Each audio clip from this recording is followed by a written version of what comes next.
And we don't want to lose out and be stuck in transition mode like the children of Israel.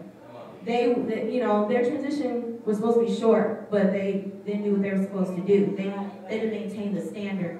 So they had to stay there for 40 years.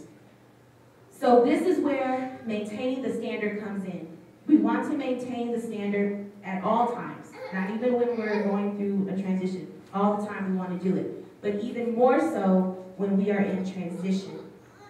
And even when we're at our weakest point of the transition. Right now, I'm at my weakest point.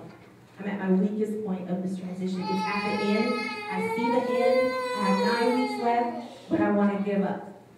I want to quit. If I could quit tomorrow, I would want to quit. And that's the weakest point that I'm at. And even at this weakest point, I know that I have to maintain. I have to keep pressing. I have to keep going through and getting to the end of this shifting place. So we're going to look at an example of someone who is a perfect example of maintaining the standard in the midst of transition, even at his weakest moment. We're going to look at David. And we're going to go to 1 Samuel 30, verse 1 through 8. Now it happened when David and his men came to Ziklag on the 3rd day that the Amalekites had invaded the south, and Ziklag attacked Ziklag and burned it with fire, and had taken captive the women and those who were there from small to great. They did not kill anyone, but carried them away and went their way. So David and his men came to the city, and there it was, burned with fire, and their wives, their sons, and their daughters had been taken captive. Then David and the people who were with him lifted up their voices and wept until they had no more power to weep. And David's 2 wives, Ahinoam and Jezreelites, and Abigail, the widow of Nabal the Carmelite, had been taken captive. Now David was greatly distressed, for the people spoke of stoning him, because the soul of all the people were grieved, every man for his sons and his daughters. But David strengthened himself in the Lord his God. Then David said to Abiathar the priest, Abimelech's son, please bring the ephod here to me.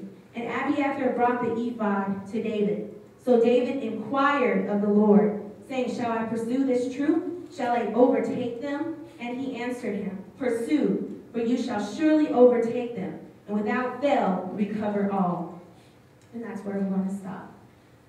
The most important thing that I want you to get from this, and that was just so key for me, is where it says David strengthened himself in the Lord.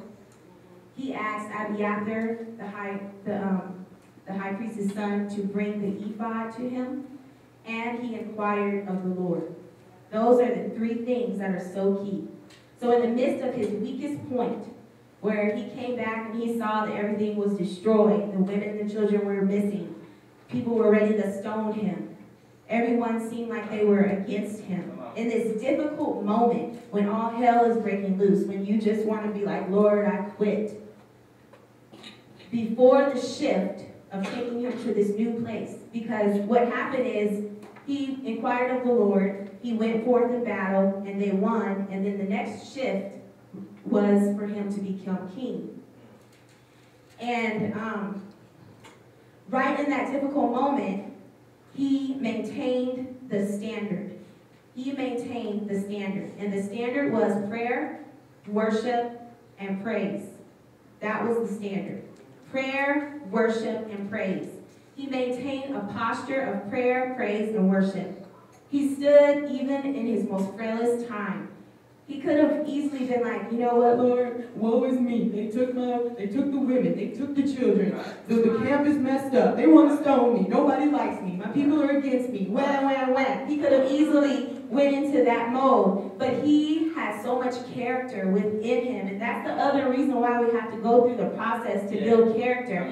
He had so much character within him. That was his foundation. His standard was prayer, praise, and worship. He stayed consistent to who he was. That's why he is a man after God's own heart. He stayed consistent. And that's the other standard, staying consistent. So prayer, praise, worship, and consistency are the standard that we must walk in and carry and have in these days and times, especially when we're in transition.